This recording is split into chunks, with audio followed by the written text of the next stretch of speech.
this is Liz from People I Think Are Cool, a bi-weekly podcast where I interview my favorite creatives from across the globe. If you're looking for a dose of creative inspiration, then go to peopleithinkarecool.com or subscribe to People I Think Are Cool on iTunes and Stitcher. You like film, from cult to classic, from blockbuster to B-movies. And there just isn't that one place with all the fan fervor and passion that's covering the kind of mad, diverse brilliance that you love. Well, that's where you're wrong. AfterMovieDiner.com is that fan-built movie nirvana just for you, featuring the sweet, sweet writings of the wife dork herself. AfterMovieDiner.com. Go there. Be the best you can be.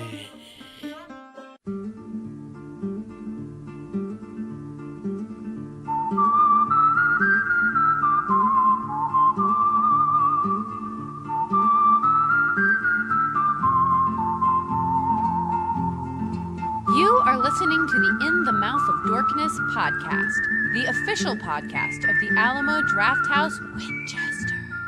Welcome to another edition of the It Modcast podcast. Joining us is Brian Young, the Turtle Dork. Happy Friday, everybody. Yep. And also joining us is Billy Das, the Indie Dork. What's up, everybody? Yep. Clickety clack, clack, clack, clack, clack. I'm just drinking. Lisa Gullickson, wife dork. Hello. Yeah. And Brad Gullickson, mouth dork. Sup?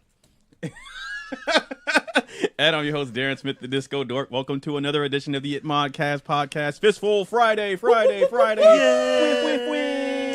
2019. You see what I did for the new year? Instead of going from Brian, skipping over Billy to Lisa to Brad, then going across the table to Billy. Yeah. I've snuck Billy in the rotation. There we go. Yeah, we're gonna try We to now keep this conform to seamless. the geography of the table. I like it. Yeah, It's much yeah. more soothing for my OCD. How do you Thank feel, Lisa? Because now there's Well, two now I've dudes been in front of bumped you. forward. Yeah. Everybody knows we're always building up to Darren. I've moved up a spot. Oh, Oh, actually, that's true. Then And you've moved way down. Oh, sorry, Brian. So Humble I'm Brian. at the bottom of the totem pole. It's all good. I'm extremely uncomfortable now. I also moved up. You did. Yeah. Everything's coming up, Wait, Millhouse. no, technically I got demoted then. Fuck. Yeah. The way I look at it.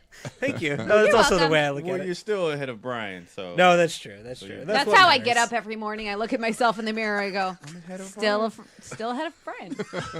Still ahead of Brian. 2019 is still as sharp as ever. Brian, with that in mind. Yeah. Well, you know what?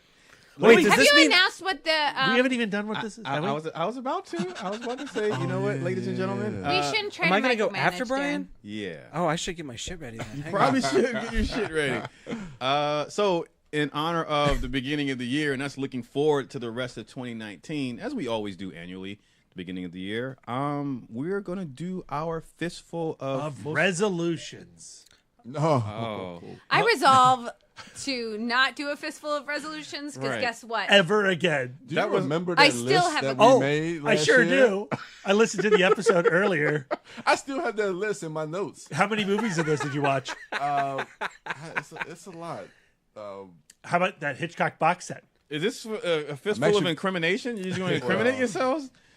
I still have Darren's copy of The Whackness. It's mine now. It's Manifest Yeah, Destiny. I'm Feels gonna like it's borrow mine. that It is one. mine. Oh, and I have my 36 Chamber of the Shaolin to give back to you also. Oh, yeah. That's what that movie is. Yeah. I don't think Brad. Did you watch any anime this last year? Macross Plus. what is anime, Brad? Appleseed, Do you know? I wrote. Penny Parker in Into the Spider-Verse. Several of her sequences are anime-like. Okay. All right. Yeah. Give you a slight pass for that. Did you watch any of his Alfred Hitchcock? Actually, I'm going to start that. Damn, B, this is like the third year? No. See, He gave that shit I to didn't you mention like 2 this. years ago. I didn't mention this on the last episode, but that's why I said I wasn't going to say anything. Because, And I got you to say it. but by the time this drops, I would have already Still not watching it? hopefully started. All right. I'll be checking that letterbox. So you we're go. not doing resolutions now. Apparently, no. I got to change my whole list. We don't know how. But we do know how to talk about the things that we are most anticipating the upcoming year. Oh, yeah. Right? Look, if you haven't listened to our Not Top 10 and Top 10, our Dorkies episode, please go back and listen to those. Because you will see that in spite of 2018 being a crazy year elsewhere, at the very least within cinema and our particular culture here, there were a bunch of films to watch and celebrate. And hopefully 2019 proves to be just as good, if not a lot better than 2018 in that regard.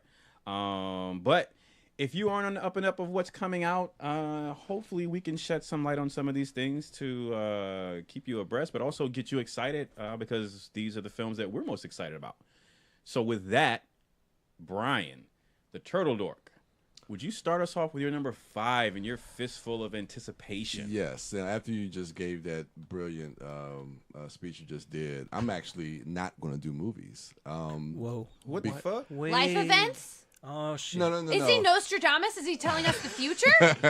No, I'm gonna do my most anticipated television for this year because I have my most anticipated list up on the YouTube channel. So if you guys, I know if you guys have seen it, you know it's already a spoiler. You know, with my top 5, I could choose some other movies. So from who's that going to list. talk about us? Everybody else? Pretty much. We are? Yeah, you're right. So you guys can go to the YouTube channel and go ahead and see what my most anticipated films. But there's a lot of great television coming out in 2019. This is a big year for pop culture in general. It's a lot of good stuff. So I'm actually going to start with a show that's going to be coming out on HBO. I don't know when, but I think the showrunner is Damon Lindelof. It is Watchmen. Oh, yeah. The TV show premiering. Now, HBO, we know Game of Thrones is going off the air this year, so they're going to be looking for some new flagship shows. And I'm hearing that Watchmen is going to take place after the events from the movie. So this is not like a remake or a reboot of the Watchmen Zack Snyder film or the comic book. So this is post Giant Squid? I believe so. I'm not too familiar because the giant squid thing wasn't in the film. No, it's in the it was comic not. book. In the comic Is book. this post the film continuity? I believe it is. Really? I believe it is, from what I'm hearing. So the premise that they give on Wikipedia, Watchmen is set in an alternate history where superheroes are treated as outlaws and embrace the nostalgia of the original groundbreaking graphic novel while attempting to break new ground of its own. I know Regina King, the cast is incredible. Regina King, Don Johnson is in this. Louis Gossett Jr., Tim Blake Nelson as Looking Glass. I don't know if that may be a new character, but I don't know. I mean, looking at Watchmen, I mean, it's visually stunning if you look at the Zack Snyder film. I haven't revisited that film in a while. I did last year. Oh, you did? I think it's still great. Really? Okay. Love that movie. Watchmen's good. I like Yeah. Watchmen. So I mean, I'm intrigued to see what they're going to do with an actual series, and the fact that HBO is handling this feels like they can still kind of stay in line with the tone that the film kind of had. So yeah, I'm looking forward to it. I mean, we're getting a lot of cinematic television this year, especially with some of the other stuff I'll be talking about. So I mean, I guess you could kind of say it's like movies. I thought movies you on the said small you were screen. doing a fistful of television. Yeah. Look, this But is it's peak on TV. HBO, so you know it's not TV. Oh, yeah, you're right. Hey, Beastmaster's on. That's what HBO stands for. Damn it, Lisa, you're right. Ah, it's not television. Yeah. Well, I just want to hear him talk about your number 1. That's why you're the bottom of the totem you pole. already know what that is. I do. That's what I want to talk about. Well, that's my number 5, Watchmen. All right, Billy, think fast. I know you're not used to this, but you're up next. I don't. Oh no. That's right. Okay, so I don't know when this is going to come out, but I do expect it'll come out this year. But Jeremy Gardner's and Christian Stella's next movie, Something Else, it probably will come out this year. I'm not sure when, but they're the writers and directors of The Battery, which I am a huge fan of. Great It's one movie. of my all-time favorite zombie films. And honestly, that was one of my big highlights last year. Was I got to host a screening out at the Winchester Alamo, courtesy of Andy Geierson of The Battery. So I'm really looking forward to seeing what they do next. We had a chance to chat with them in Chattanooga at the film festival there about that, and I think it's very promising. So I want to see what they get up to. It looks pretty cool. That's the film festival. I think Billy, every time Brad throws up Fantastic Fest in your face like you didn't go, you can, if it makes you feel better, you can throw Chattanooga Film Fest in my face because I didn't Oh, go. it's coming up. I would like to point out that I do not throw anything in anybody's face, but the Chattanooga Film Festival was a very good time, and everyone should go to it. I've gone to both. It's pretty darn good. Shut the fuck up, Brad. That's why he can say it. All right, Lisa. Yes. Your number 5 and your most anticipated movies of this year. My number 5, I'm just throwing it out there. You know, in my heart, this is really my number 1. Do it. But we just got to get it out of the way. Yep. And I'm cheating, so you guys can just suck it. My number 5 is a 3-way tie What? of Captain America, Spider-Man Far From Home, I mean Captain Marvel. whatever, and Avengers Endgame. Yeah, It's a captain. Captain Marvel. Excuse me. That's the one I'm anticipating the least anyway. Oh, so those are So sub ranking. My number 3 of my number 5 is Captain Marvel. My number 2 of my number 5 is Spider-Man Far From Home. My number 1 of my number 5 is Avengers Endgame. Gotcha. Okay. Did you want to talk a little bit about those, or did you want to throw the numbers Just out? wanted to claim them. Sure. Well, dibs, first and foremost. Nobody else can do them now. Captain Marvel. Ooh, man, I keep calling her Captain America. She's not going to like that. Captain Marvel, I'm, of course, interested in it. I like the fact that we're going back in time. Mm-hmm. We get to see a young Nick Fury. Coulson is still going to be alive and kicking around, right? Maybe. Scrolls. Scrolls. Who doesn't Are love a they going scroll to or two? de-age Samuel L. Jackson? No, for this? They already have. Yeah. No, that's just how he looks, because black don't crack. So yes, so I'm looking forward to Captain Marvel. I've read a few Captain Marvel comics. Yeah. Not my favorite superhero as of yet. Yeah. And Brie Larson, she's not currently someone I liked. Room. She's not currently someone I get super excited about, but who knows? But that's part of the charm of Marvel is Yep. like Well, they find these people and these people rise to the occasion. They're amazing. Yep. Spider-Man Far From Home. Super excited. I really loved the first Spider-Man movie, Spider-Man Homecoming. I could always use more Zendaya in my life. So wonderful. Jake Gyllenhaal, Mysterio. Ooh, Mysterio is like one of those where his superpowers are so great. How do you defeat him? But they always manage to, so that's great. And then, of course, Avengers Endgame. We got to see how they undust everybody. I say just add water and stir. Mud, no. So anyway, yeah, All right. that was just me stating the obvious. With Spider-Man Far From Home, it's funny because I feel like, and I spoke about this on my Weekend Dork when I was talking about the new Spider-Man game that came out that I've been playing, and how you don't play as Miles Morales in costume. He's pre-Spider-Bite in the video game, but because of Into the Spider-Verse, that's all I can think about when he's on screen, and that's all I want from the game at that point. And I can't help but think that when I'm in the theater and I'm loving Tom Holland as Peter Parker, I'm always going to be thinking somewhere off screen or somewhere in an alternate universe. Yeah, Miles Morales is there, and I need to see him like on the big screen. Miles is part of the MCU. We haven't seen him, but we met his uncle Aaron, played by Donald Glover. Yeah, but no, I need him on. I need to see him, man. We're gonna get him. Don't worry, he's coming after Into the Spider-Verse. Oh yeah, yes, for sure. Do you think that's MCU's next big thing is Into the Multiverse?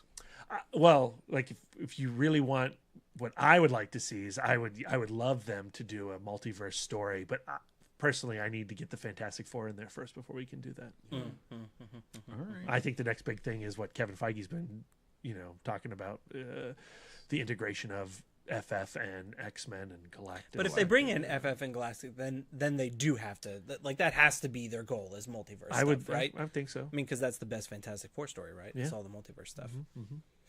Well, I'd also say best Avengers story. Yeah, absolutely. All right, you're number 5, B. So my number 1 is all the Marvel movies. Okay, so let's just get that out of the way. The thing I'm most excited about is every damn Marvel movie that comes out this year. We all know it. I'm not going to lie to myself, but you don't need me to talk about how much I'm looking forward to Avengers Endgame and the post-credit stinger of Galactus coming out, or maybe the Silver Surfer or the Herald. So I'm going to go with my number 5. Most anticipated film of 2019 is One Cut of the Dead. Yeah. Which was on a lot of our dorkies last week because we were so excited when we recorded because, oh my gosh, One Cut of the Dead is on Amazon Prime. We can all watch it. It's a 2018 movie. And guess what, folks? It turns out that copy was pirated and illegally uploaded to Amazon's feed. And it turns out, like, if you're an independent publisher, you can just upload your feed, and there's really very few checks or balances to that happening. And I'd encourage our listeners to go head on over to Film School Rejects and read Matthew Monagle's article about the whole kerfuffle. And James Shapiro, friend of the show, has a really great article over at Birth Movies Death, sort of as a counter to the fear and woes that Matthew put on FSR. Both are exceptional reads. And it's just sort of, it's something that we don't think about when we log on to Amazon and we're scrolling through. But apparently, it's not a rare occurrence. If it's an older film and the studios aren't necessarily being the watchdogs that they are with contemporary films, lots of illegally uploaded classic movies get up there, and if you're a smaller distributor, your movies can find their way onto Amazon Prime pretty easily as well. It was a fascinating situation that I was so excited to get One Cut of the Dead on Amazon so the rest of the world could see it.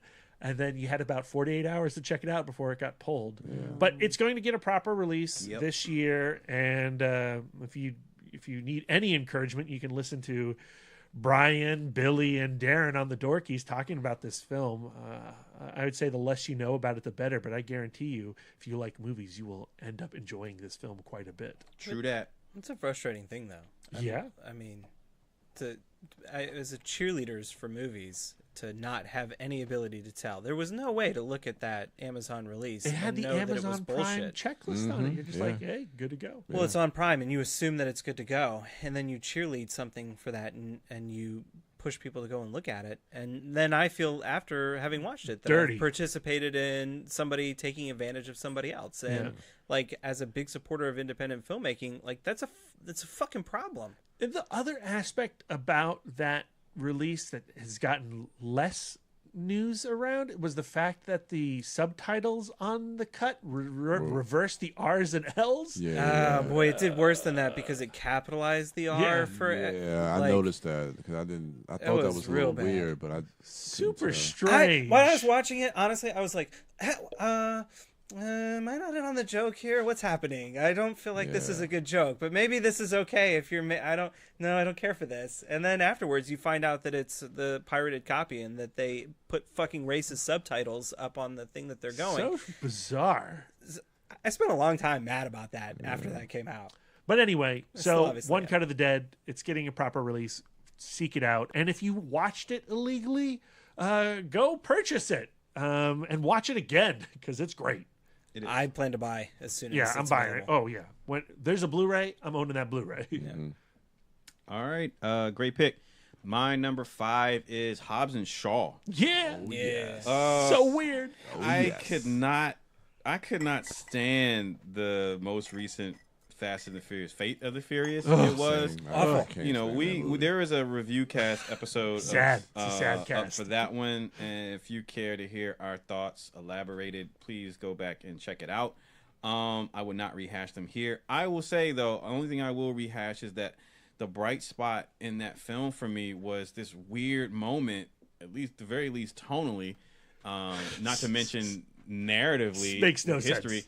Where these two characters they team up for an action sequence that feels like it's from another movie, more like a Jason Statham movie than a Fast and Furious movie, that takes place on this airplane.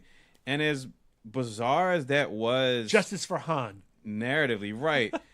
I could not stop enjoying that scene. Like, it was just badass. I the way that it was shot. I mean, just the ridiculousness of it. But just seeing The Rock just seeing Jason Statham, like, go full Statham on those bad guys in the airplane, and then have him helping out the good guys. It was weird, like, especially like you just mentioned, Brad, like with the whole Justice for Han thing. But the idea of the fact that these two characters have a spin-off movie, first of all, is intriguing to me. I just find that interesting as in regards to just where we are pop culturally now, like how we can dictate what movies are made, so to speak, just by our fandom and how well certain things are received. And I know a lot of it on the studio end is really just the cash, just, okay, we can sell tickets for this. Let's do it. Is it the best idea? Who knows? But you know what? It'll sell tickets. Let's do it. A part of me appreciates that, because that means that in a few months I'm going to be in the movie theater watching a movie with Hobbs and Shaw as the leads, and they're going to be teaming up, and they're probably going to, in a very crass way, address the whole Han thing, and they'll probably dismiss it with like a line of really bad dialogue, which is probably going to make me sad. But at the end of the day, when there's The Rock and Jason Statham on screen, I want to see them fucking some shit up, and I got a feeling that. Who's directing Hobbs and Shaw again? David Leitch. Yeah. Yeah. So sold. Deadpool 2. right. So in Yeah. action movie terms, it's in good hands. It's in the David Leitch is one of the filmmakers involved in the John Wick franchise. Yeah, they have their 8711 action studio. So what I want from an action movie, I want to see some good action, and I know these two charismatic and charming leads. It's going to be like who can steal the scene, who can out charisma the other the most, because both of them are magnetic when they're on screen. Like I said, I've said in the past, I'm not the biggest fan of The Rock, but I cannot deny that he does have a charisma about him, whether it be on screen, whether he's on Instagram video or what have you. He is just that type of personality. And with Jason Statham and all of his crazy mean mugging that he's probably going to be doing with The Rock, and just their back and forth, I'm curious to see what that banter is going to be like. But at the end of the day, I'm curious to see what those two in an action movie directed by David Leitch looks like. And so I'm going to And get the that. villain. Oh, Idris Elba. Idris Elba. Come on, man. I mean, Yeah, but where's Charlize? I don't need Charlize. She'll be back for I love Fast and Charlize Furious Theron. 9. Yeah, but I don't need her in a Fast and Furious movie. I'm good. Fate and Furious sucked. Sorry. All right. But you know what? Hobbs and Shaw, I think, will be better. So Yeah. I'm looking forward to that. Yeah. All right, B, your number 4. All right. I just want to go back a little bit to my number 5. Just a little bit Stop more cheating. about Watchmen. What? The score is being done by Trent Reznor and Atticus Ross, so Yeah. super hyped that's about important that. detail. Pretty cool. And Jeremy Irons is playing Jeremy Irons. Who the fuck is that? New guy? Jerry Ryan, that's an actress. But Jeremy Irons Yeah. is playing an older Ozymandias, so I think that's It's great casting. it's good casting. So looking forward to that. So my number 4 goes to DC Universe, and this might maybe help me subscribe to the channel. Oh, yeah. I haven't watched Titans, but it's Swamp Thing. Swamp Thing looks like the premise of it is intriguing. The talent behind it. Of course, we have James Wan, who just recently came off a DC property with Aquaman, which I was lukewarm on. I enjoyed it, but kind of lukewarm on the film. But, I mean, there's no denying the excitement and the passion that James Wan has for the character of Aquaman, and looks like for some of these DC characters. And What's his role? Producer. He's a producer. I don't know if he's the showrunner. He's not the showrunner, but I mean, he's a producer. He's the executive producer. Of it. Yeah. One thing that kind of Lynn Wiseman is directing the pilot. Wow. That's your boy from the Underworld movies, though. So and I do like the Underworld movies, but Lynn Wiseman. Hey, Darren and I went and saw the last Underworld film together. We had that a shit was blast. great. But he didn't direct that, though, did he? No, he didn't. No, He he sure didn't. did. So, quick premise that I got on the wiki: Abby Arcane returns home to Houma, Louisiana, to investigate a deadly swamp virus, which she develops a bond with scientist Alec Holland after he tragically dies. Arcane discovers the mysterious swamp and that Holland may not be dead after all. So, an actor named Andy Bean and Derek Mears, who also doubled as Jason Voorhees, Yeah, love him. is actually going to be Swamp Thing. So I think it's also going to be a mixture of practical effects with visual effects to create Swamp Thing, which I think is kind of interesting. And I think like the premise of this seems like it kind of might have a little bit of kind of like that Beauty and the Beast type of story with it as well. So it really intrigues me. Granted, they haven't started filming, and we don't really know how all of this is going to come together. Have you seen the trailer for Doom Patrol, their other film? Yeah. Okay. Have you seen the trailer for Titans? Yeah. Okay. Yeah. All right. And you're excited about Swamp Thing? Damn. Oh man. Damn. You subscribe to DC Universe? No, I'm not. I thought you did. I was going to. Damn. Oh. And he saw the trailers of Doom Patrol Well, and Titans. it's just like I never thought I'd be at this time where we're like, we're making Doom Patrol and Swamp Thing and Titans TV shows. Yeah. And I'd be like, yeah. And the guy who loved Dolph Lundgren's Punisher would be all over this stuff. We live in great times, Brad. It's You bizarre. It's bizarre. Gotta embrace it a little bit, man. No, It's- dude, I do. I do. I know. And I know. I like the talent, like you're saying, behind Swamp Thing. But you're right. I mean, DC Universe. I mean, it doesn't really look like they put a lot of money behind Right. some of these shows. Yeah. And that little teaser, or whatever they showed for Doom Patrol, was really off-putting. It didn't look good at all. No. Titans, even though Titan looks interesting. I remember I'm curious. Darren showed me like the trailer for the season finale, which I don't know, it may have already aired. That had Batman in it when Dick Grayson was supposed to be going up against Batman. So that looked really, really cool. So I haven't watched Titans, but some people are kind of back and forth with the dark tone as far as Titans goes. I don't care about tones. I care about writing. Well, true.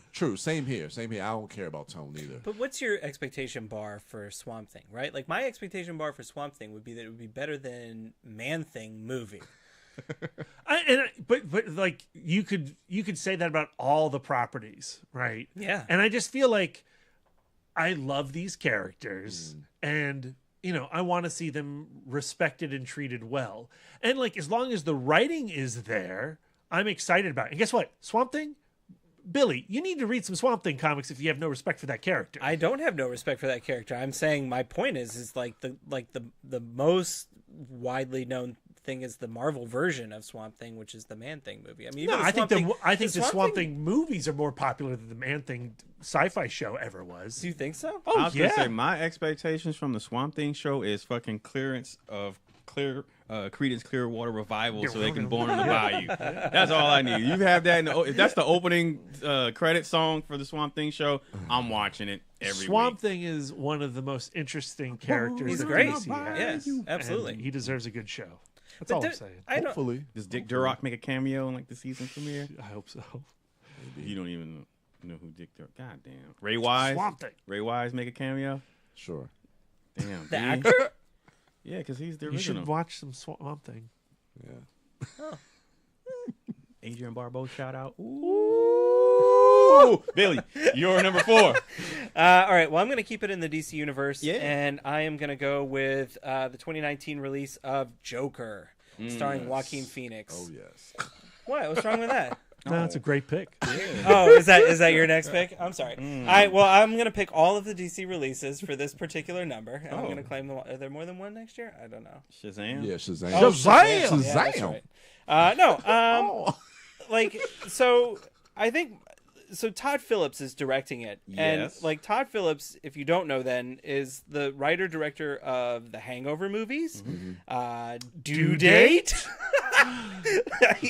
Old School, Road Trip, all movies that I have watched and enjoyed to varying degrees. But like, what the fuck is this dude gonna do making a Joker movie? I'm really curious to see what he does. I think he has, because I talked a little bit about this. I think his last film, War Dogs, he does kind of go into a little Damn, bit. he did direct he that did. movie. Yeah, that's right. Shit. War Yeah, Dogs, I mean, he deals saw with that. some darker themes where I Yeah. think he does have the sensibilities to be able to tell a compelling type of Joker film. But I'm interested too to see how he stretches his directing muscles with doing something outside of comedy. Don't get me wrong. I think like the Hangover movies had diminishing returns, but the first Hangover movie I think is brilliant, and I think that people who are very, very good at comedy and continually find success with it absolutely have the ability to expand out into other areas. Like I think that their ability to tell a story is legit.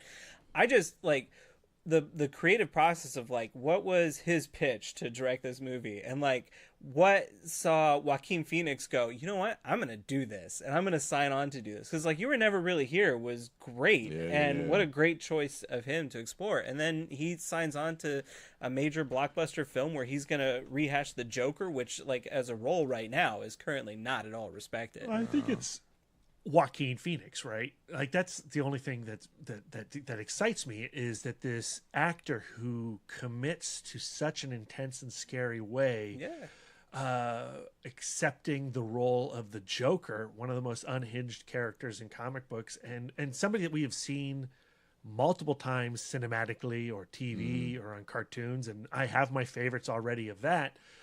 But like his Joaquin Phoenix's Joker is not going to be Jared Leto's. It's not going to be Heath Ledger. It's not going to be Cesar Romero or Mark Hamill. It's going to be Joaquin Phoenix's, and that's the exciting thing. I agree, but I think a lot of that language was used to get excited about Jared Leto's Joker too. Like, right? Like that was right. I mean, that was. But what here's is he the going to bring difference. to it? Here's the difference. I saw set footage of the Jared Leto one, and I was like, no.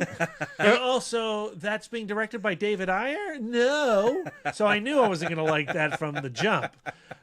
Here, Todd Phillips, odd choice, like you're saying. That's an interesting choice. Interesting choice. The conversation around it with, I'm going to take Alan Moore's The Killing Joke, which is an extremely problematic Joker story, but an interesting one. Yes. And marry it to Martin Scorsese's The King of Comedy. What? Yeah. Exactly. All of that I'm intrigued by, and the set photos that I have been seeing of Joker. Yes. I quite like his look, to be honest. Love it. Yeah. Yeah. He's not deranged, tattoo forehead at all. And I think the fact that Joaquin Phoenix, knowing the type of actor that he is and seeing him and you would never really hear last, if something about this project attracted him to it, makes me want to see this film as well. And Jared Leto does, you said like, well, that's what you thought when Jared Leto took the role. I don't have any of that love for Leto that I have for Phoenix. Yeah. Well, I liked Phoenix's like quiet menace and his discomfort with that quiet menace through the entire course of You Were Never Really Here. And I'm very curious to see him flip the switch on that and bring what I presume will be the polar opposite, is a very loud menace. Yeah. So I'm excited. I think it's all sorts of interesting choices, and I think that the chemicals are all in the right mixture. That like I think you could actually have a smash hit with the Joker film. I think this movie's going to surprise a lot of people when that first trailer drops. I think it's going to shock a lot of people. Tone-wise, I think because of the budget, the fact that this is a one-off, supposed to be outside of the DC universe and supposed to be part of its own thing. I think it's going to shock a lot of people. Well, that's an interesting selling point in its own right. That, hey, wow, guys, we're just going to kind of do our own things quietly over here with a major DC universe character. That's cool, from what right? they're saying, they're making like their own like Elseworlds type of brand, kind of Seems brand. like every movie that DC puts out is an Elseworlds movie. Not really. I think all of them are still tied within the same universe. Oh, they say they are. I look at Aquaman and go like, that Aquaman and that BVS, they don't match. Yeah. But I don't think they're trying to tie those films together. Oh, I know. Yeah. But don't you think DC's going to pivot? Do you think? I feel like they'll pivot away from the main tier characters. Like they're Batman not and even Superman. using the branding of DCEU anymore. Yeah. I think it's going to be a free for all. I think you'll start to see It is a free for all. What sticks and what's creatively interesting. Which, I mean, in a way, I think the field for people to come in and work with DC to make movies is like creatively more Wild Wild West stuff right now. Like, I think if you have a creative mind and you go in there and you pitch something, that they're going to be open and receptive to it, especially if you can do it under a budget. Yeah. All right. Wife Dork. Yes. Your number 4. My number 4 is kind of a wary, cautious pick, but I am going to say I am anticipating Greta Gerwig's Little Women. Okay. And the reason I say cautiously is because Little Women is a story that I love. I, of course... It's your Swamp Thing. It's my Swamp Thing. I, of course, love the 1994 film with Winona Ryder and Kirsten Dunst and Claire Danes and, of course, a young, very handsome Christian Bale. Spittle. Yeah, there is one awkward kiss between him and Winona Ryder. So much spittle. There is spit. Yeah, they had one of those teas at... Alamo One Loudon where you get to drink tea and watch a movie. So I was like, Brad, this is going to be so special. We'll get to watch one of my all-time favorites, the 1994 film Little Women, and all he brings up is the spit kiss. There's this like web of spit that continues to connect their lips as they're separating. It's like this long tightrope. Christian Bale lips. spit. That is very romantic. The next thing you're gonna tell me is you don't like Lady and the Tramp either. I mean, come on. Spittle, pasta, same difference. Yes, I agree, and I don't like Lady and the Tramp. But anyway, I love the 1994 film, but I also loved the book growing up. I loved Louisa May Alcott. I read Little Women, of course. I followed it up with Little Men, which is about the sons of some of the March Girls, and it takes place. Jo starts a school with Mr. Bear, her husband, and they start school, and then there's a sequel to that, which is Jo's Boys, which is the boys from the school 10 years later and how they find love. And so, like, I love these characters, and I'm happy to see that they're not going to retell the first book. So this is going to take place when in between Little Women and I guess when Jo starts the school. So this is more about the March Girls kind of growing up and moving out, but it's also going to be told through flashbacks. I'm not sure.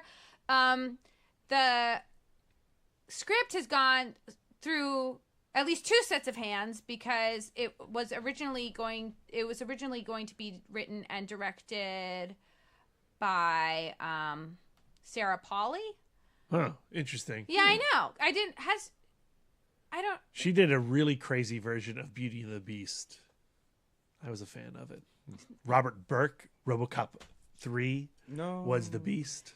Well, she was originally writing the screenplay and was going to direct it, but then it got taken over by Greta Gerwig, who rewrote the draft, and then was brought on as the director.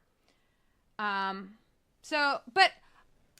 Gerwig was born in 1983, the same year I was born. You loved Lady Bird. I loved Lady Bird. She's got to have the same reverence as any young woman would, the same reverence for the 1994 film. And I think it's kind of fun casting. Just like the 1994 film, they had, the sisters were, Winona Ryder was Jo, a young Kirsten Dunst was Amy. So annoying. Claire Danes was Beth. So, like, it was kind of like the It Girls of 94, I guess. But, don't look at all like sisters. You know what I mean? Who are they now? now? The March Girls are Saoirse Ronan is Jo. Makes sense. Which I think is interesting casting. I like that.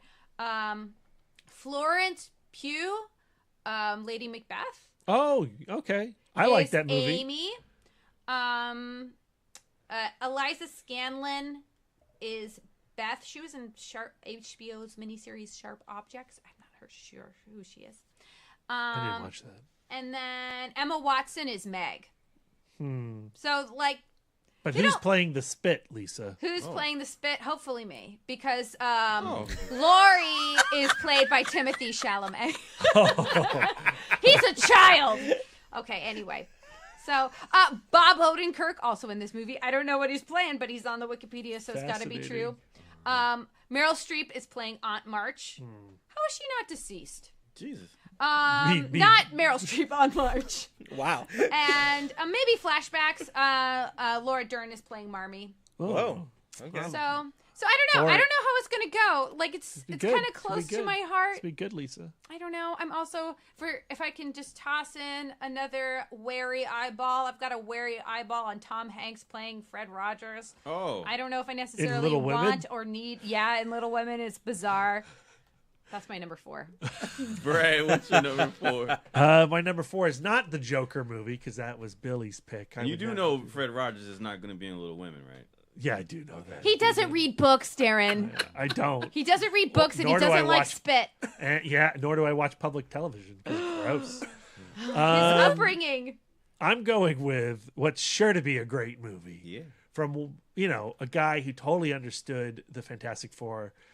Director Tim Story is taking on another famous and epic franchise that I'm really curious about. we're all talking about Shaft. I can dig it. Shaft? Yeah. And I'm for real? I am for real. I'm looking forward to it because we're going to have Richard Roundtree back as John Shaft #1. Sam Jackson's coming back as John Shaft #2. And then we're getting Usher, Jesse P. Usher. Not Jesse P. What's his name? The kid Jesse from, T. Usher. Yeah, the kid from Independence Day. Yeah. That had no charisma. That's the one. That's the guy right there. He's playing John Shaft #3. And they're going to get up into hijinks. And Wait, can you explain to me why the shafts are numbered in this? Because IMDb has Richard Roundtree cast as John Shaft 1, and Sam Jackson Maybe he's is like cast a as Time John Lord. Shaft Is 2, this a multiverse? and then I'm not being purposely No, dense. no. Why the fuck No, are they so numbered? Three generations of Richard Shaft. Roundtree is the original. Okay. I liked my Time Lord Okay. theory. no. So it's grandfather, father, and son. Okay, so it's generations of Shaft. It's generations of Shaft. Okay, the It's a numbers- triple Shaft, Yeah. and I'm excited about it. I'm Come on, cu- guys! I'm curious. It's his duty to please that booty.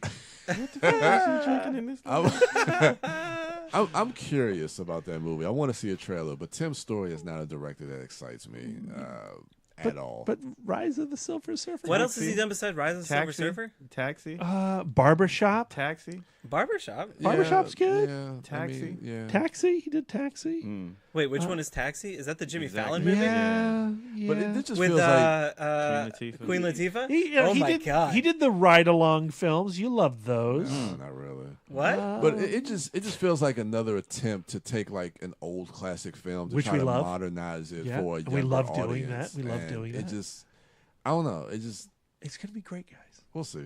What's Richard Roundtree's like Sam Jackson's level of participation in this? Besides Besides IMDb. John Shaft #1 Okay. is played by Richard Roundtree. Sam Jackson playing John Shaft #2. Are they eyes in the IMDb? It's Roman numerals. Yeah, Okay, yeah, thank yeah, you. yeah. The first, the second, and Junior is actually what Usher's credited as. Oh, that's awkward. Yeah. Shouldn't he be the third? Correct. Okay. Yeah. So yeah, go with that. For Shaft movies. Are you sure? I'm dead. I'll let you dead pull an serious. olive if you I want. love Shaft, Yeah, I Shaft do is too. great. and I actually think Which Shaft are you talking about? I like the original Richard Roundtree Okay, one. Sure. Okay. And I like the Sam Jackson one. When he throws his badge at the wall and it Yeah, it sticks sticks. into the wall. Dude, Peoples Hernandez. Is he coming back? People I'm- Fernandez. hold up. I Actually, do like, That's I why I'm Yeah, asking, are you Egyptian sure? Because I cotton, had man. him on a Fistful not too long you ago, and I did. brought that movie up, and you kind of like no, we cringed loved in your it. seat. I said all kinds of good things All about right. Wait, what has Peoples Hernandez been in recently? He was in it. something. Jeffrey Jeffrey Wright. Wright was- He's in yeah, everything. Yeah. Westworld. He's been killing it in Westworld. No, I'm.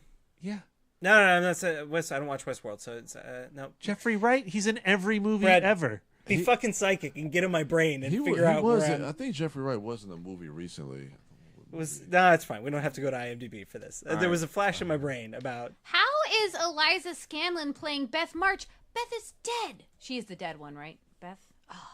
Sorry. While you're IMDbing that, I'm going to go ahead for the sake of brevity and go with my number 4.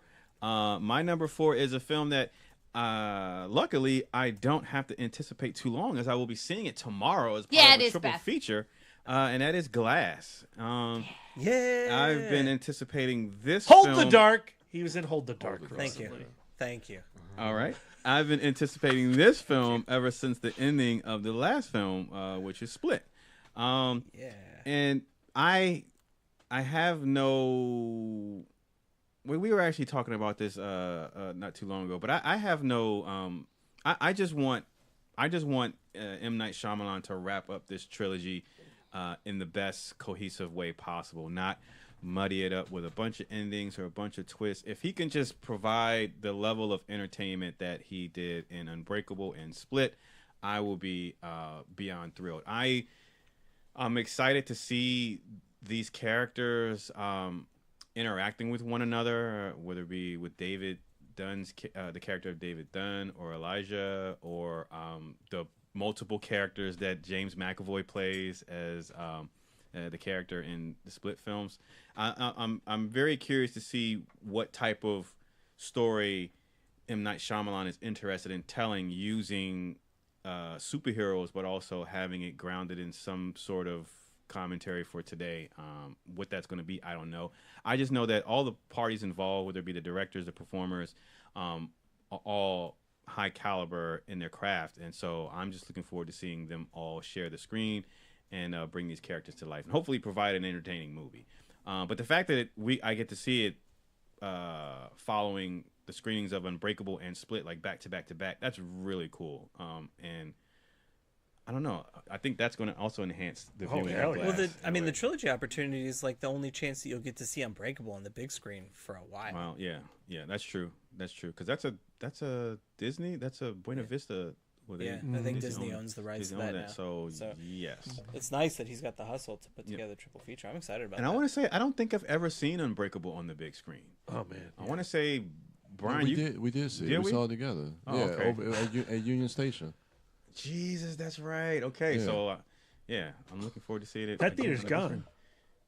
Is it? Yeah, Oh, yeah. it's been going a it long is time. gone. Yeah. That was years ago. Pour one out. Yeah, 2000 came out. Yeah. Jesus.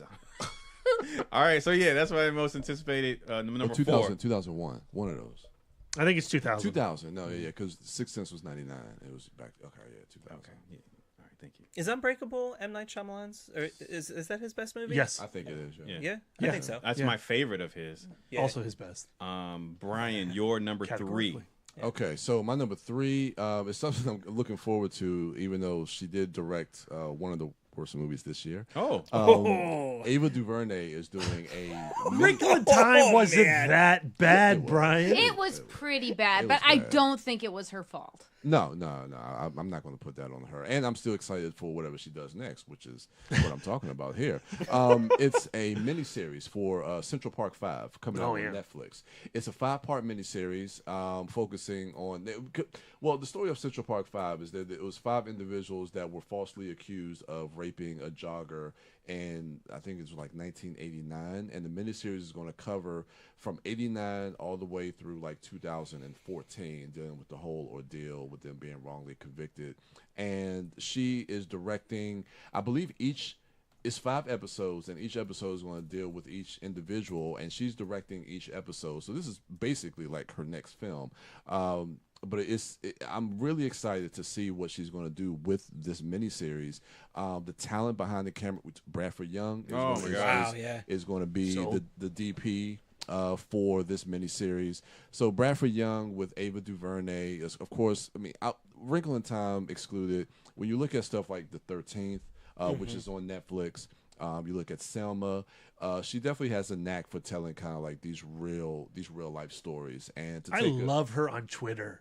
She's great. Just alone. Great. Yeah, she's great on Twitter. She's awesome on Twitter. So to take this story and to see what she's going to do with the telling of the story, that she also wrote these. So this is this is her project. She's writing, she's directing all 5 episodes of this miniseries. Supposed to come out on Netflix later this year. Really looking forward to this. Got a great cast. I mean, we're talking Javon Adepo, who we just recently saw in Overlord, and he was in Fences. Michael K. Williams, Via Farmiga, John Leguizamo.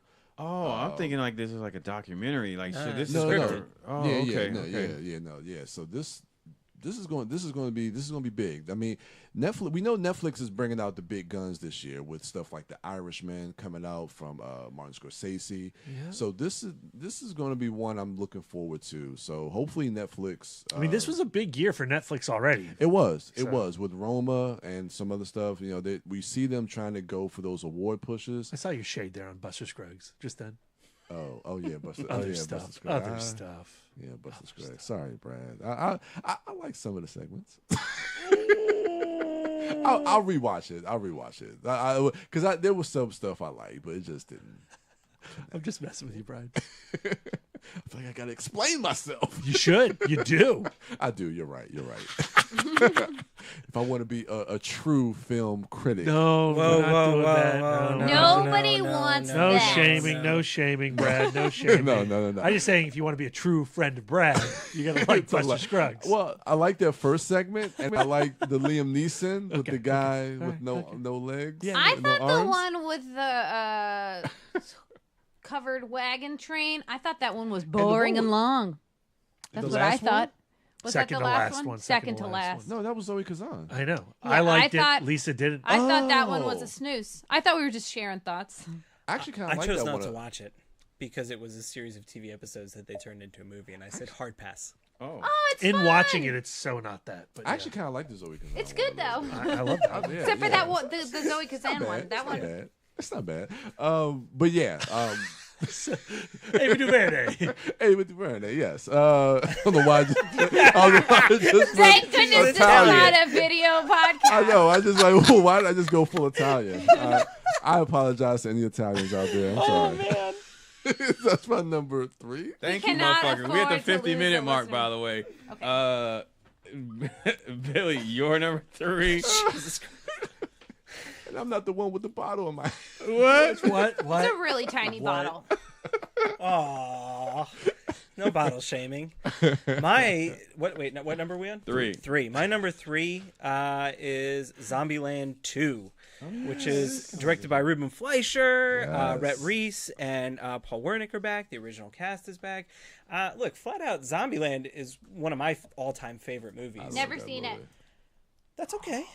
I know. That's okay. I'm just saying. I mean, look, it's not for everybody. And Is it not for me? I think Zombieland is for everybody. Okay, I just was trying to say that so there was no shame being sent your way for not having seen one of the I best just- movies of all time. I just That's fine. missed it. I just missed it. I'll come back around. That's fine. No, It's like but Billy doesn't want me to see it. I'm just saying, cut the crosstalk, Lisa. that was Brad. I was engaging and distracted. Nope. No, but Zombieland, like they've been talking about like turning it into a TV show or trying to get a sequel together. And finally 10 years on, we're going to see what they come It's been back 10 and do. years? It's been 2009, yeah. 10 years. Yeah. And I saw an article the other day that Dan Aykroyd and Bill Murray are both going to cameo again in the movie. Yeah. Bill Murray's dead already in the movie timeline, so Aykroyd wasn't in the first one, was he? Aykroyd was not in the first one, so Aykroyd's coming into it. And then hopefully Aykroyd has a zombified Bill Murray that he's just hanging out with, spending time with.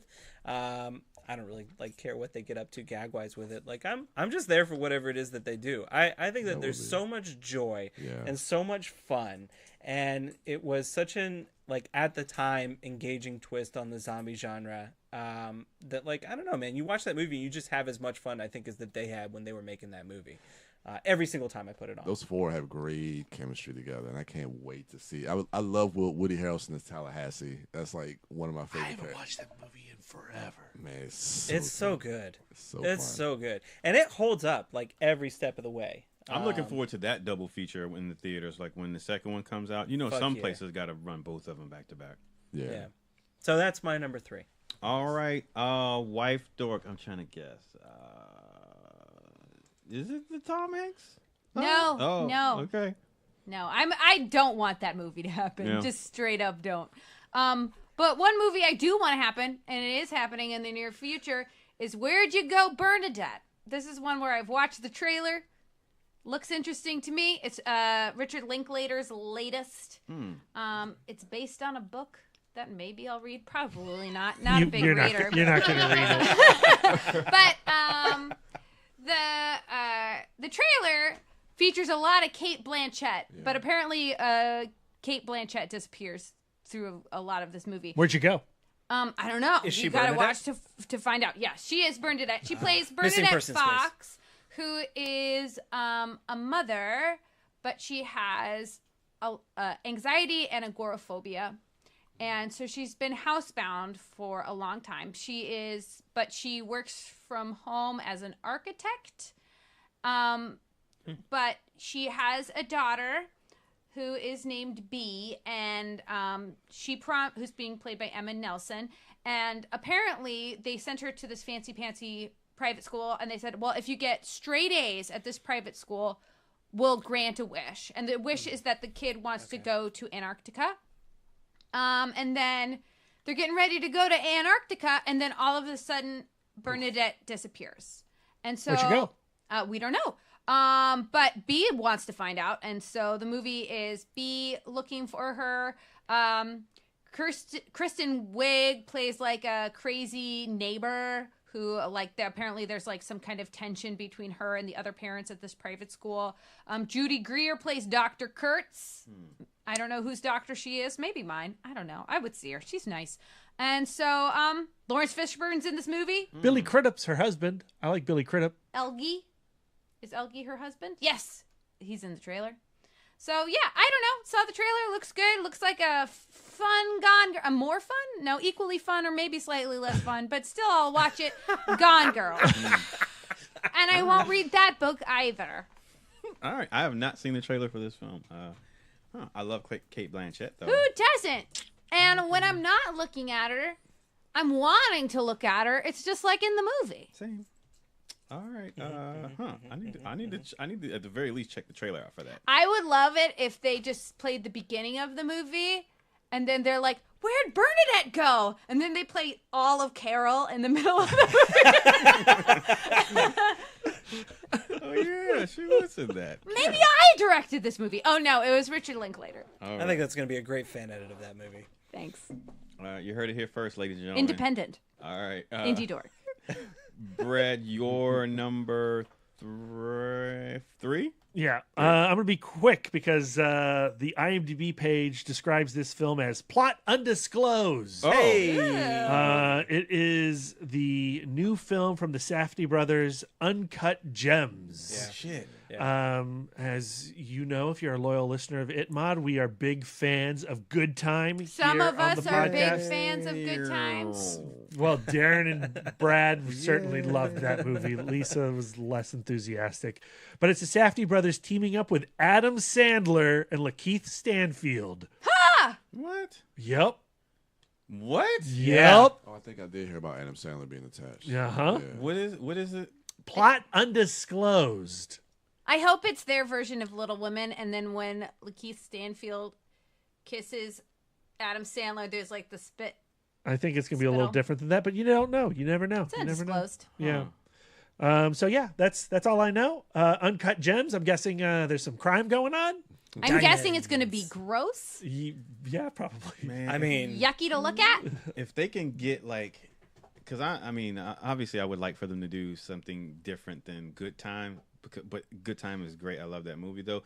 But if they can get like a Robert Pattinson, Adam Sandler performance, I'd be fucking over the moon. Dude, And I think this Lakeith movie's gonna Stanfield's be good. Kill anyway. Yeah, Yeah, I'm excited. I didn't even see. This is what I'm talking about. B, as far as like that's what I meant on our when I talked about on our last episode. As far as like, you know, looking forward to films. Yeah, we'll have like the blockbuster movies and stuff that we all know about. But it's the movies like this that I had no idea existed that end up being gems on my list at the end of the year. I'm looking forward to that because, like you said, I love Good Times. Holy shit, I need to see a trailer for that. I like him in The Wedding Singer.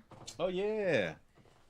oh man, Adam Sandler, wedding singer character in a Safdie brothers film. I hope Keith that he Stanfield? uses the same wig. I want him to play Scuba Steve, But Steve. as directed by the Safdie brothers. Oh gosh. My number three, ladies and gentlemen, is drumroll. I forgot in my phone locked up. Oh, it's Men in Black International. Yeah. I freaking love this trailer. Great trailer. Because I freaking love the two leads. Tessa Thompson in the trailer. There's this moment where she is being fitted for her suit. In the trailer basically builds up that she's been searching. She had an encounter with an extraterrestrial or whatever. So her whole life she's been searching to see if there's this organization. She's been searching for the MIBs and she finds them. And the way that when they're putting her suit on her, there's a moment where she kind of looks over and she looks at the camera and she smiles. And it's that geek moment when there's this thing that you've been fanning over and then you're finally standing in line getting ready to shake Grant Morrison's hand, or you're finally at Comic-Con. This thing that you poured your whole life into, you're having your moment with that thing. And her smile in that moment, like, I'm so happy for her, for that character, that she, like, whatever she's gone through her whole life, when people were telling her you're crazy or it doesn't exist or why are you wasting your time with that, like, her smile for me, like, all that shit that I don't even see. I don't even know if that's even a thing in the movie, but it pays off. Like, I was right. Like, this thing is real. I found them, and I'm one of them now. And so, like, from that moment on, and then, you know, with the rapport that her and Hemsworth have from their work together on Thor Ragnarok, has me equally excited to see them, because she stole the show in that movie, in a movie where Thor is, you know, it's a different Thor. He's funnier, just the tone. Like, Taika Waititi is, he's juggling so much. He's taking all these risks, like doing something different with his character, and to have her come in and be a force to reckon with amongst the cast, but also just within the MCU period, she's proved her chops already that, you know, she can hold her own standing against someone like Hemsworth. And, you know, he has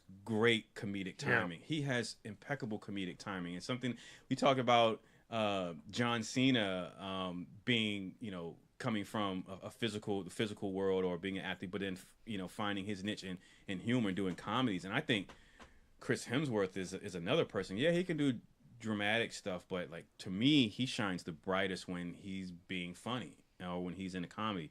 And so I like the fact that they're doing another movie in this franchise, but they're doing something different, taking it, as it says in the title, international. So you do have some familiar imagery, the iconic, the worm aliens, the long-legged worm aliens, they're in there. You know, the fancy car with all the hidden accoutrements and weapons and stuff like that. The flashy thingy, you know, give you that, and she's just zapping everybody. So you have all these callbacks to the other films in the franchise. But just with the two new leads, I feel that in and of itself injects something new and some much needed change, and something that can potentially push the franchise forward. Because if I'm not mistaken, wasn't there supposed to be like a 21 Jump Street Men in Black crossover? So Oh man, there was talk about it. So was this the film that morphed from Jonah Hill and Channing Tatum to them, or that was something different? It just never happened. Yeah. The mashup never occurred. Well, as entertaining as that might have been, because the 21 and 22 Jump Street films are funny, I'm kind of glad it didn't pan out, because we've seen those two pairings in a comedy. I want to see these two pairings be the focus, because granted, Valkyrie is in Thor Ragnarok, but she's not the lead or co-lead in that film. Yeah. So I want to see these two have an opportunity to carry a movie and riff off each other for the entirety of the film. So yeah, this has me like really excited. I love this freaking trailer. So yeah, that's my number 3, most anticipated in 2019. Brian, your number 2. All right, so my number 2. Your number 2. Number 2. Your number 2 is. I just like saying it like that. Okay. Knock yourself out. Oh man! So I got real Buster Scraggs reception. Yeah, I know. No, but my number 2 is Disney Plus. We all know where everybody's looking forward to. What? When they drop it. Disney Plus, the new streaming service. Disney Plus. Disney Plus, man. Get on the streaming bandwagon. The Mandalorian. The Mandalorian is highly anticipated. The first time that we've seen a live action Star Wars television show. This takes place after the fall of the Empire. So this takes place after Return of the Jedi, but before the First Order. So I believe the time frame between Return of the Jedi and The Force Awakens is about 30 years. So they have about 30 years to play with. And this pretty much follows The Mandalorian, which is a lone, what they call a lone gunfighter in the outer reaches of the galaxy. So this really feels like this is going to be like the Western of the Star Wars universe, which is intriguing to me. It's really exciting, especially when you look at the cast list. This cast is really, really eclectic. It has Pedro Pascal as the titular Mandalorian. For real, Red Viper's going to be the main dude? Yeah. Oh, shit. Gina Carano. Yeah. My baby. Interesting. Nick Nolte. Yep. Giancarlo Esposito. Carl Weathers. Werner Herzog. Apollo Creed. Yeah. Herzog. Yeah. Crazy. So, yeah, man, I'm really, really looking forward. And then, I mean, we talk about Jedi Knight. Yeah. I mean, so you look at the talent in front and behind the camera. You got Ludwig Göransson, who's the score, the composer who's worked with Ryan Coogler for all of his films. He's scoring this entire thing. Who just recently did Creed 2. He did Black Panther. So I like him as a composer. So to see what he's going to bring to the Star Wars universe that's so familiar with John Williams. Then the directors, Taika Waititi's directing that episode. Rick Famuyiwa was directing one. What? Dave Filoni, Bryce Dallas Howard, Jon Favreau, who's also the showrunner. And they're putting a lot into this show. Disney Plus said that they're not sparing no expense. So when you talk about the Marvel shows that they're doing with Loki and Scarlet Witch, they're giving these shows like big budget, like studio films. They're putting that kind of money, that kind of resources into these series. And this is going to be like, I think I saw on IMDb 8 episodes, and I think they have at least a minimum of $100 million budget. So you're looking you're looking at possibly like 12 to 13 mil per episode. So they're putting. You talking about like Game of Thrones level budget? Yeah, probably more. So and. Not quite Amazon Lord of the Rings budget, but yeah.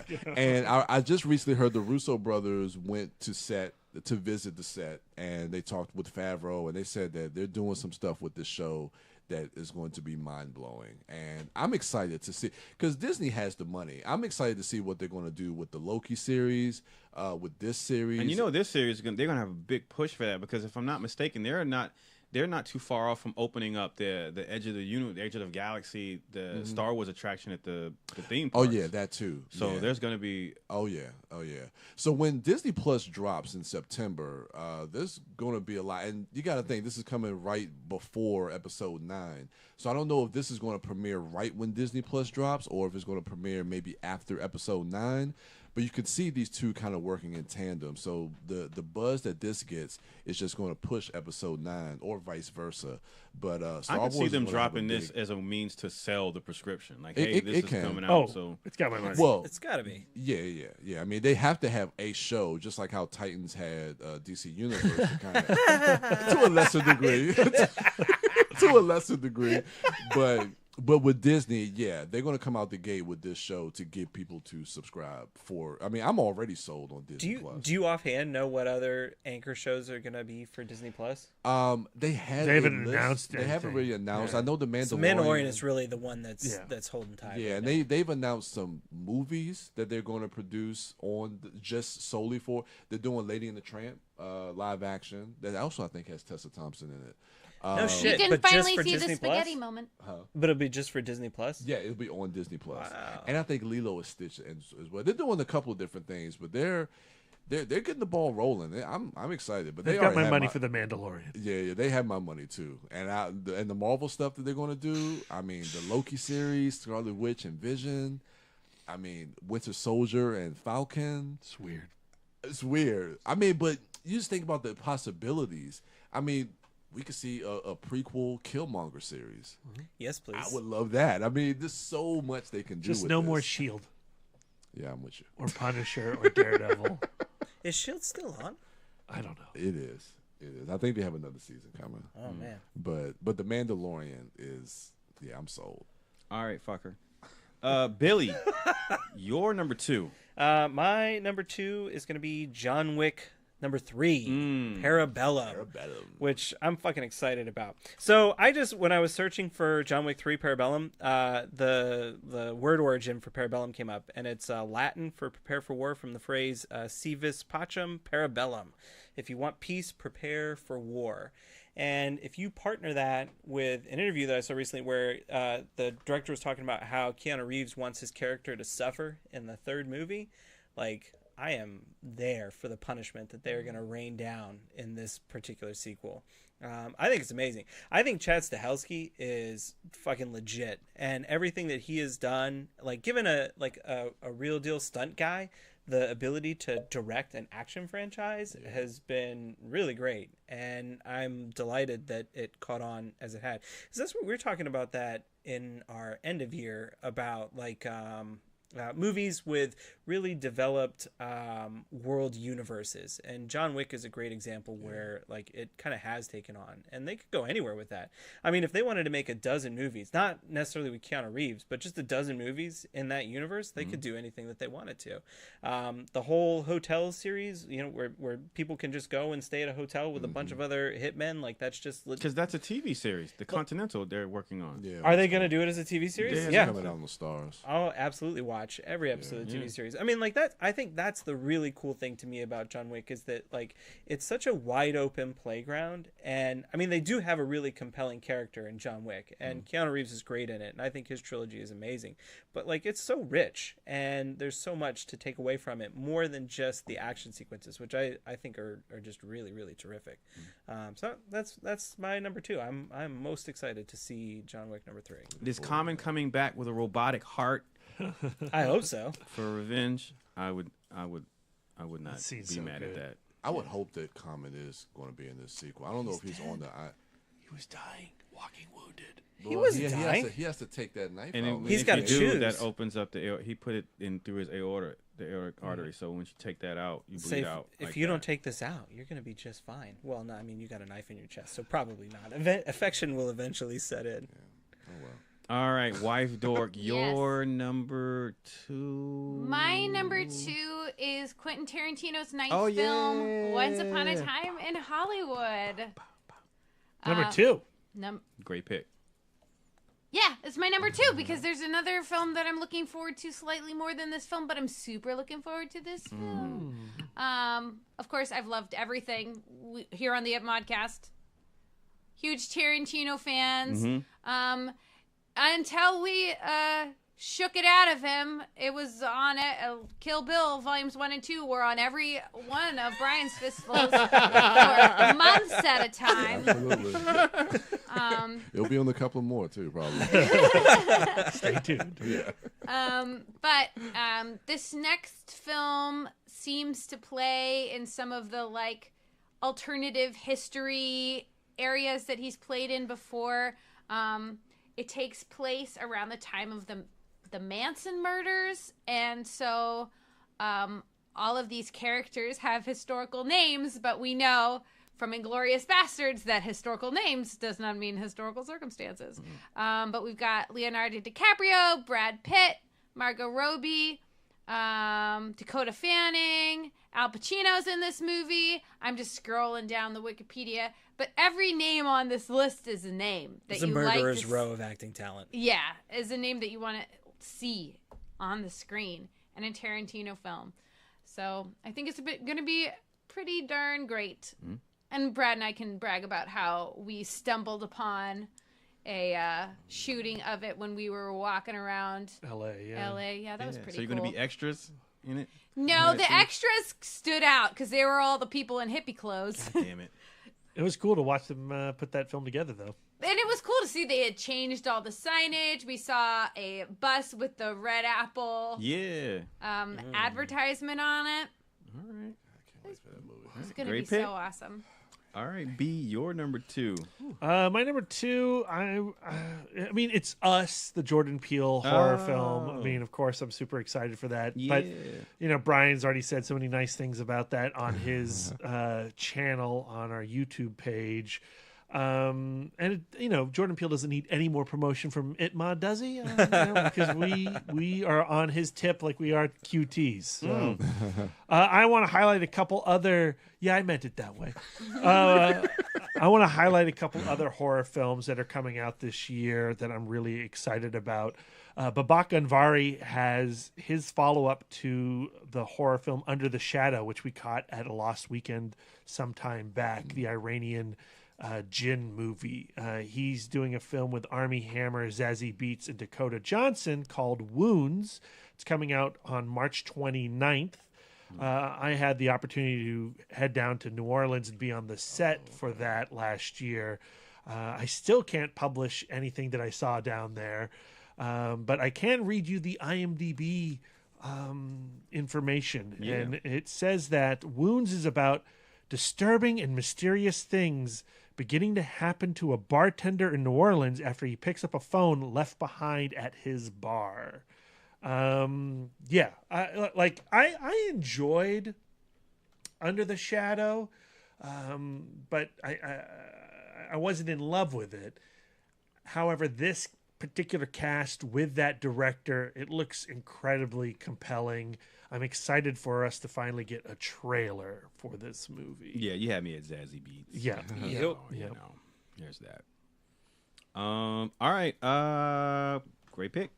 My number 2 because great minds think alike, is also Quentin Tarantino's Once Upon a Time in Hollywood. For everything that Lisa said, I just can't. I don't think it can be overstated. That cast is friggin' insane. But you know that I think that also just it speaks to ultimately it just speaks to the level at which Quentin Tarantino has risen in Hollywood as far as his success, because he can get anyone in his films, and people want to work with him. He writes for actors, and he can get those actors, and you know he has a way of casting people who have not done work in a while, and if they have, it hasn't been the greatest, and then taking those people and crafting some of the most memorable performances and scenes in movie history. And so I'm just excited. I'm not even trying to figure out what this movie is, what it's going to look like, how he's going to structure it. I just want to go into the theater and have a new Quentin Tarantino experience. He's my favorite living director. I am the disco dork because of Pulp Fiction. So yeah, I'm always excited when he has something else coming down the pipe, and this looks like man, the two leads, freaking DiCaprio and freaking Brad Pitt, just insane, so insane. But yeah, I'm super excited for this film. Yeah, it's my number 2. Brian, your number. You didn't wait. I know what your number, but you didn't talk about Walking Dead. Come on, man. Stop. Fear the Walking Dead? No. Oh.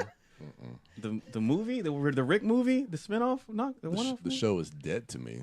Damn, you just negging the show. Oh my gosh, oh Lucille. I know. All right, man. I just want to hear you say it. Your number 1 is Game of Thrones, the final season.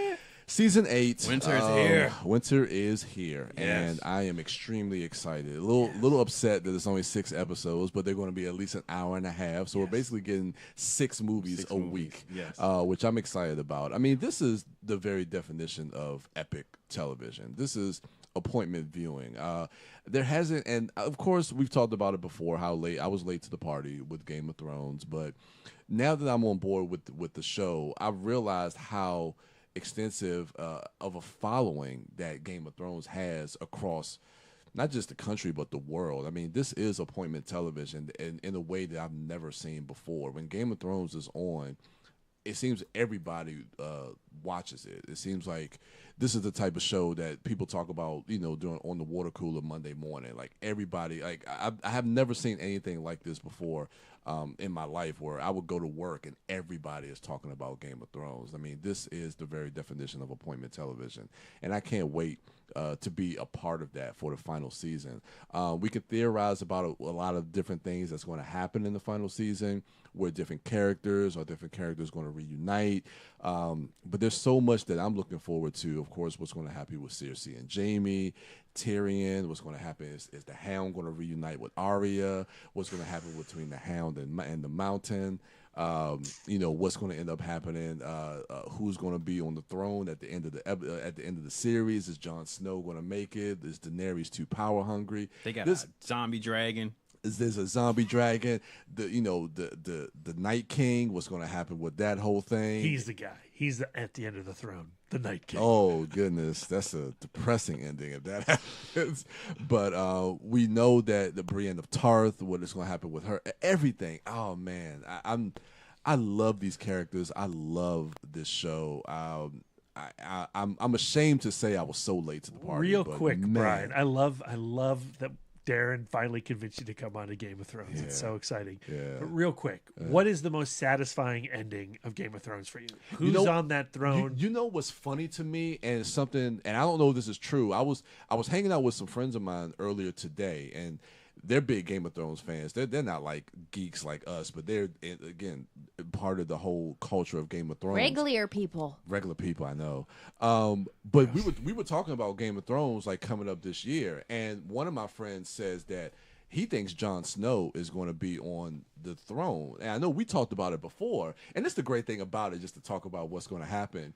But we talked about it before, which like Jon Snow doesn't want any of this. But he was saying why he's like, yeah, but you look at everything that Jon Snow has been through. He didn't want any of the stuff that he's been given. He didn't want to be the king of the North. He ended up being the king of the North. He didn't want to go to the Wall. He ended up going to the Wall. He doesn't want to sit on the throne. And they was like, I guarantee you, Jon Snow's going to be the one to end up on the throne, even if he doesn't want it. That's interesting to me to see what's going to happen. And because Daenerys wants it so bad, she may be the one that ends up. I don't even want to say it. I love her so much, but I don't know. There's so much, man. But you personally, Jon Snow, that's the guy you want on the throne? As a character? No. As Brian Young, the turtle dork, the Game of Thrones dork, honestly, what would make you the happiest? At this point, I want to see Daenerys. Mm-hmm. I would want to see Daenerys because I'm just following her journey from this first season. I would want to see her on the throne. And I think now since they've thrown in that, spoiler alert, who Jon Snow really is, kind of throws in the little monkey wrench in there. But, she was the rightful heir. But I think from what my heart says right now, I would want to see Daenerys. But I wouldn't be mad if Jon Snow, ended up being the ruler. And I think him as a character, he would seem fitting to be the ruler of the Seven Kingdoms. So I don't know. It just all depends. But I'm excited. I'm so excited. I just wanted to get that on record. What's the timeline for this show? I mean, not like the production timeline for the show, but I mean like the story that they're telling from season 1 to the final season. How many years is supposed to have gone by? Is it years? It's years, right? Yeah, it's years. I don't know. I've watched the first season, so full disclosure. It's years. Yeah. Okay. That's it. You've only seen the first season? Only seen the first season. Oh, Billy. Yeah. Oh, Yeah. Billy. No. Do you see what happened? Darren has converted Brian, and now Brian was like, "All right, pyramid scheme. This is how we build an empire of Game of Thrones." I got all the seasons on Blu-ray, bro. I can give them to you. You still have time. I do need to watch Game of Thrones. I've just recently started Deadwood rewatch, so it's. Why is that not on your list? I need to do that for the movie coming out because only 3 seasons. We haven't gotten my number 1 yet, guys. Oh, okay. It's not fucking Deadwood. I am excited for the Deadwood movie, though. I need that movie in my life. I need closure, man. Yeah. All right, great pick, man. Yeah. Billy, your number 1 most anticipated movie of 2019 as of today. So my number 1 most anticipated movie of 2019 as of today is from one of my favorite indie directors. He made a bunch of small movies that I really enjoyed, like Brick and Brothers Bloom.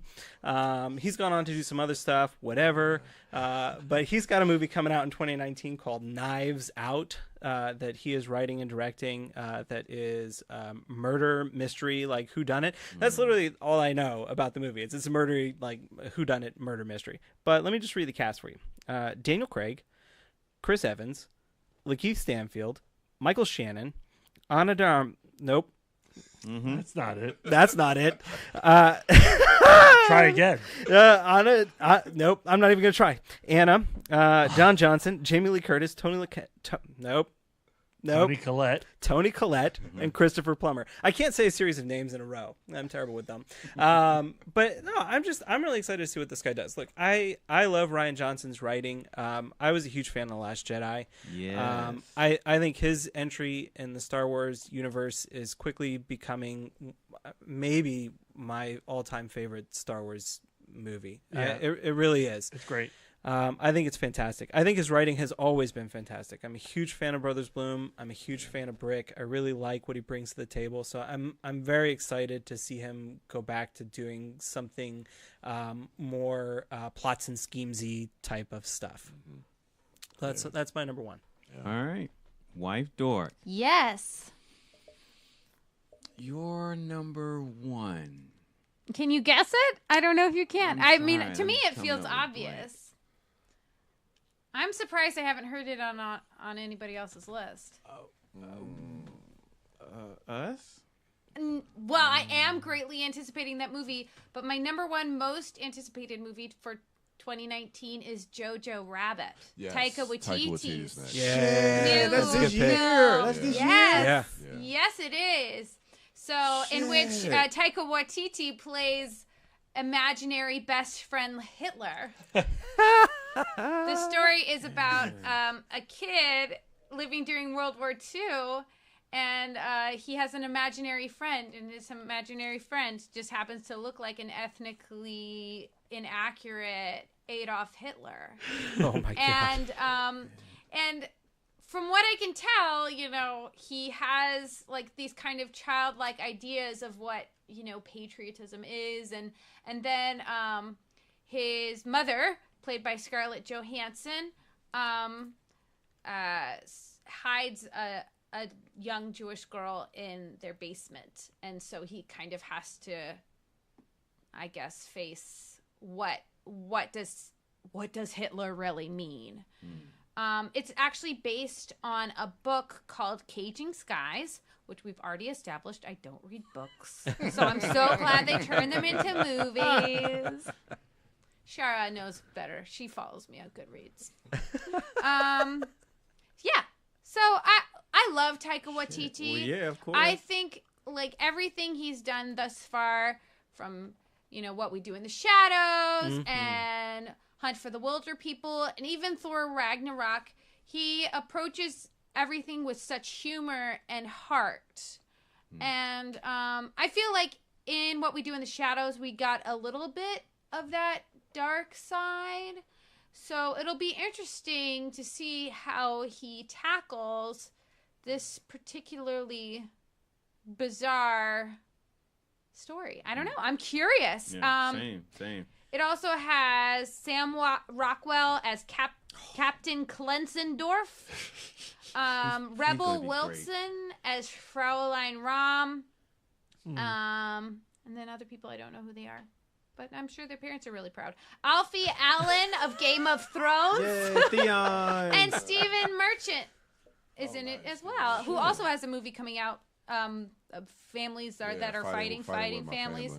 Yeah, it's about wrestling. When is this movie coming out, JoJo? Oh, yeah. What is the? I don't think there's a release date yet. I don't think it is. Damn, totally forgot about that one. Yep. Looking forward to it though. Yeah, me too. Pick. Damn. All right, Brad.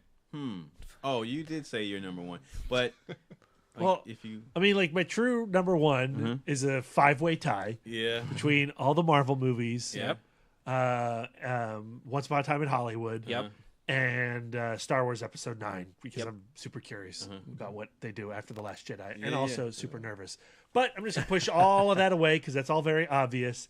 And the film I'm really excited to see. We've seen a trailer for it already, and if we want to talk superhero movies, talk something a little bit different, it's the James Gunn produced film Brightburn that his brothers wrote, and it was directed by David Yarovesky.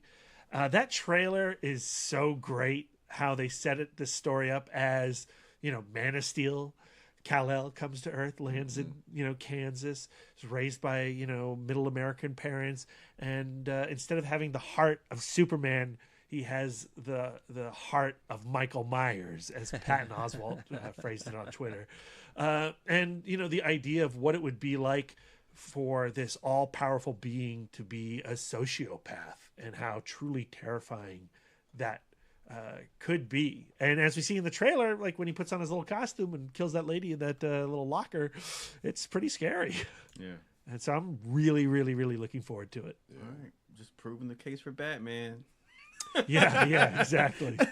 But real talk, so let's say in real life you have somebody who's as invulnerable as Superman. Real life. Could that child grow up to be anything other than a sociopath? Doesn't empathy require vulnerability? Like in reality. I love the character of Superman. I'm not shitting on the character of You Superman. just have to but in real life, able to imagine what empathy is. Yeah, I don't know if I would define empathy as that case. I think if you get a Pa Kent in there, I think you can steer an all-powerful being into the right place. I think so. You're in a dark place, Billy. Hi, welcome to 2019 with Billy.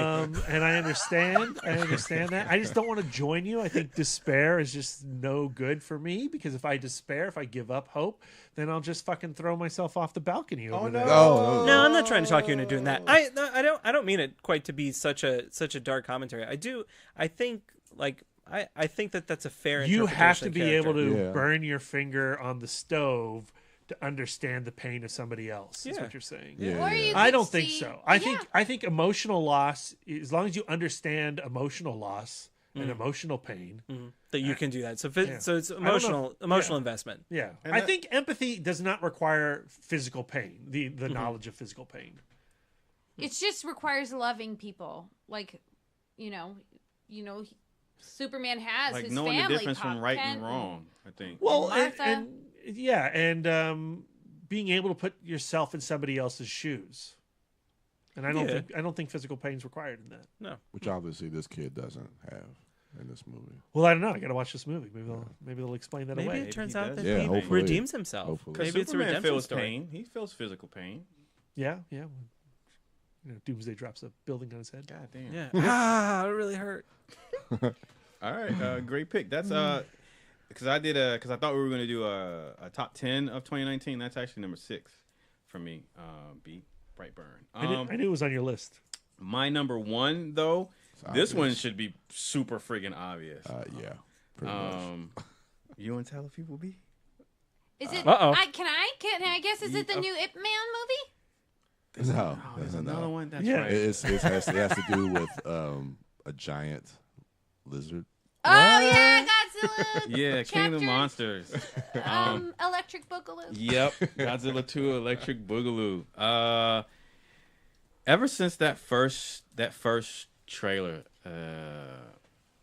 if I can watch that trailer now, either I would get a combination of the two probably, or one or the other. I could get goosebumps or I could tear up, because Godzilla is such a huge part of me, and that goes back to my childhood. And I remember specifically being on Andrews Air Force Base, is where my dad was stationed when he was in the Air Force, and being in the living room watching those movies on the television.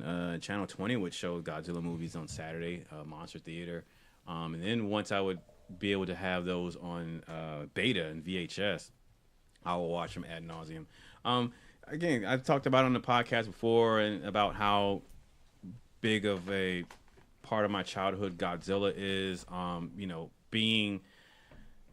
Being a product of a Japanese mother, but also an African American father, and living over here for a majority of my life, being distant from that part of my culture.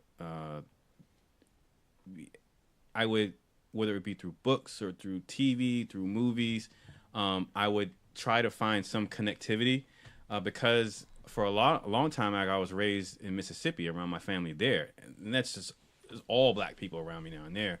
So to have a full idea of my identity, also my Japanese heritage, I would have to go to places outside of like human interaction, because it just weren't, I didn't have any contact with the Japanese side of my family. So just knowing learning what I could about Japanese culture, and specifically Godzilla, and how large a part of that culture that character is, it's almost like if King Kong were tied into something historically that happened to us in the U.S. So whether it be literally, figuratively, or whatever, but whenever you associated that name, whenever you said that name, you associated it with something that happened that you associated to us as a people. Well, that's what Godzilla is for the people of Japan. And the fact that, like, on the surface level, this guy in a rubber suit, and depending on what movies you look at, this goofy looking rubber suit is a symbol of a country, a revered symbol. And I don't just mean like a sports team mascot. I mean, like, he's a thing in Japan. Like, he's a big deal in that country. And you can go all the way back to the original film and what that film symbolizes and what that means to the people, and start there. But it isn't even just that they tie themselves to that character for, but it's also the version when he's no longer a force of destruction, but he's a force of good for Japan, and he becomes the hero figure, like all of that. And so I have pride in that. I gotta take pride in that, because that's a part of me as well. And the fact that this thing and as a kid, I never thought about the significance of him in that way. I just love that it's a cool monster and it's fighting other giant monsters, and occasionally Jet Jaguar can show up and help kick ass too. So the fact that something that I thought was just really cool would end up becoming something as significant as it has for my people and myself, I think just adds an extra layer of dopeness on top of it. So anyway, I say all that to say, you know, all you have to do is show me a trailer or give me an idea that someone is taking this property and going to further it and do something respectfully with it, and I'm excited. I love Shin Godzilla that came out a year ago, 2 years ago. Really good. But truth be told, like I love the first the Gareth Edwards Godzilla film. Yeah. And the fact that this one, we're getting we know who Godzilla is for the most part. We're getting that out of the way, and now we're introducing Ghidorah, Mothra, and Rodan. So I'm getting like a 2019 Destroy All Monsters, basically, or GMK film, which that's for all my Godzilla fans out there. So the fact that I'm getting that now in 2019 is pretty astounding to me. And the fact that it looks good, like Brian, in your trailer reaction, you talk about the music choice. They have, instead of any like pop culture music or like some action music, they have this orchestral score that just highlights the majesty of these creatures. You hear Del Toro mostly talk about how he views monsters as beautiful. This is the closest summation of that. It feels like Michael Dougherty also believes that these creatures are beautiful. Yes, they're destructive and they're terrifying in their size and their force and their capabilities, but just look at how beautiful they are. And so the fact that someone loves something as much as I do, or respects it just as much as I do, this has me positively freaking giddy. And so yeah, that's my number one most anticipated movie of 2019. I cannot wait to watch this movie. Oh my god. So you know what, ladies and gentlemen, hit us up on social media, because I'm pretty sure there were some picks you thought were going to be on our list that you thought we were going to talk about that maybe did not show up. Shazam! Oh, hell yeah! Thanks, Red Balls. You can hit us up on social media at ItModcast if you want to let us know what your most anticipated films of the year are, and if you want to know what 6 through 10 on my list, or Brian's, or Billy's, or you're not Billy, you're Brad, but I can't see you no pointing. one would have known nobody that. could, yeah. Or Lisa, if you want to know what do you all have a 6 through 10, or did you only just pick like 5? I have like 30 movies. I'm on Brad's page actually. All right, if you want to know what they are, hit us up on social media. You can follow that guy at the Turtle Dork on Twitter, at the Turtle Dork 1 on Instagram, and at Brian William Young on Facebook. Billy Das is at WB Das on Twitter and Instagram. And that lovely young lady over there is at Sidewalk Siren and at Bake Dork on Twitter and Instagram. She's also at Sidewalk Siren on Letterboxd. Brad Gullickson is at Mouth Dork on Twitter, Instagram, Facebook, Letterboxd, and Untapped. I'm playing with Beta Ray Bill because I am at the Disco Dork on all social medias. That is going to do it for us. Thank you all for listening. Oh my God.